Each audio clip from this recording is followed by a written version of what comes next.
Salut à tous, aujourd'hui nous avons eu envie de vous parler d'une anecdote assez méconnue concernant un joueur pourtant ultra connu, LeBron James.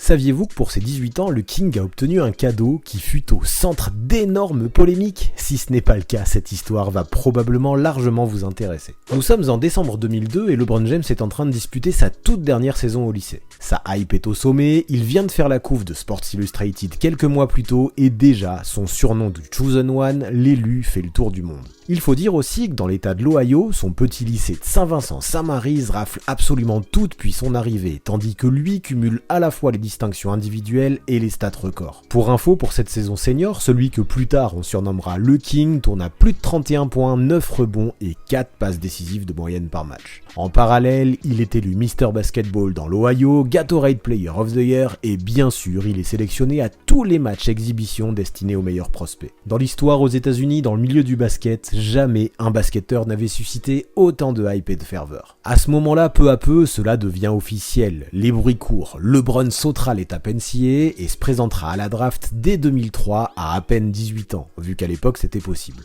Notons que l'ailier était tellement dominant qu'il avait même demandé une dérogation un an plus tôt pour pouvoir se présenter à la draft dès ses 17 ans. Il faut dire aussi qu'en étant élevé par une maman célibataire dans un contexte peu aisé, James était pressé de recevoir son premier chèque, on peut le comprendre. La requête avait alors été refusée, mais beaucoup à l'époque étaient persuadés que même si jeune, il aurait pu dominer dans la grande ligue. C'est aussi à ce moment-là qu'il s'est fait choper à fumer de la weed, ce qui avait créé un mini-scandale, mais qui finalement fut vite oublié. Il justifiera ça plus tard comme une erreur de jeunesse, lui qui était adolescent et qui déjà était considéré comme une superstar, un statut difficile à assumer à une époque où les lycéens n'étaient pas aussi bien encadrés qu'aujourd'hui. J'étais arrogant, je me surnommais moi-même l'élu, je me croyais intouchable. Avec le recul, j'aurais dû me taire et me faire discret, mais j'étais un adolescent qui recevait un harcèlement quotidien de la part de tous les journalistes du monde. Ouais, effectivement, ce petit errement, on peut le lui pardonner, tant il est vrai que la pression autour de lui était dingo. Lors de cette année senior, justement, son équipe des Fighting Irish avait largement dépassé les frontières de l'état de l'Ohio. Elle voyageait à travers tout le pays pour affronter les meilleurs lycées US et pour la première fois même des matchs de high school, les siens, étaient diffusés nationalement. ESPN a surfé sur la vague en télévisant la rencontre contre la Oak Hill Academy pendant que Time Warner de son côté a également senti le bon filon. Eux, sur le câble, ils permettaient à ceux qui voulaient bien s'inscrire un pay-per-view qui offrait l'occasion de suivre une dizaine des rencontres du King.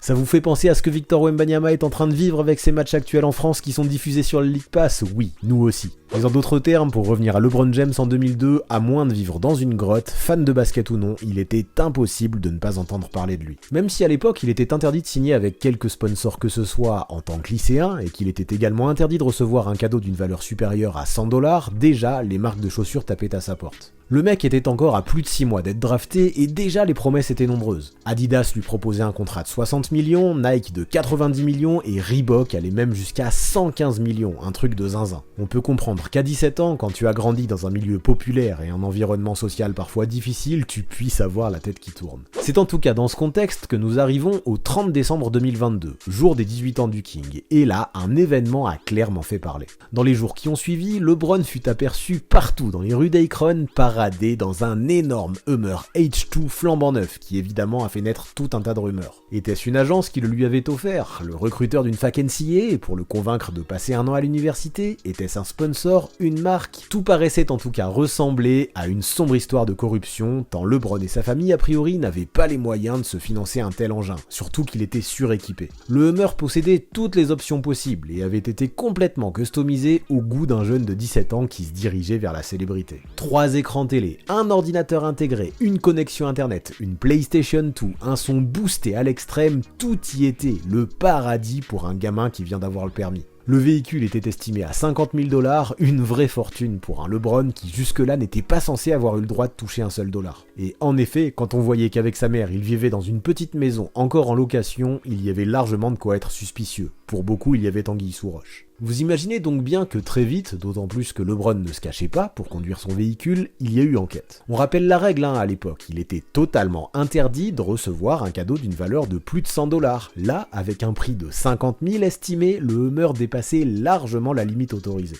Autant à Los Angeles, il aurait peut-être pu passer inaperçu, mais voir un tel véhicule à Akron, ça attirait l'œil, et encore plus qu'en au volant, on y reconnaissait le prospect le plus bankable du pays. Rapidement, Gloria, la mère de LeBron, fut interrogée par les journalistes à ce propos. mais elle refusa de répondre, encore plus suspicieux comme comportement. Claire Muscaro, commissionneur de la Ligue sportive lycéenne de l'Ohio, annonçait que des sanctions graves pourraient être prises. Et le plus drôle, c'est que pour tenter d'apaiser les tensions, LeBron, en pleine polémique, débarquait à l'entraînement avec un Hummer téléguidé miniature, ce qui apparemment n'a pas fait rire tout le monde. S'il a violé une règle, il perdra son éligibilité en high school à partir de la date où la voiture a été reçue. Nous n'en avons pas encore parlé à son établissement et nous allons voir s'ils savent quelque chose à ce propos. Je pense qu'il est important pour tout le monde de savoir exactement ce qu'il se passe. Personne ne savait d'où venait cette voiture de luxe, et heure après heure, jour après jour, la polémique et les inquiétudes grandissaient, d'autant plus que son lycée de Saint-Vincent de Sainte-Maryse ne se montrait pas vraiment coopératif lors de l'enquête. Le coach Drew Joyce par exemple expliquait que lui était là pour parler de basket, rien d'autre, et que pour le reste, ce n'était pas à lui qu'il faudrait s'adresser. Ça commence à sentir l'histoire très louche, non ?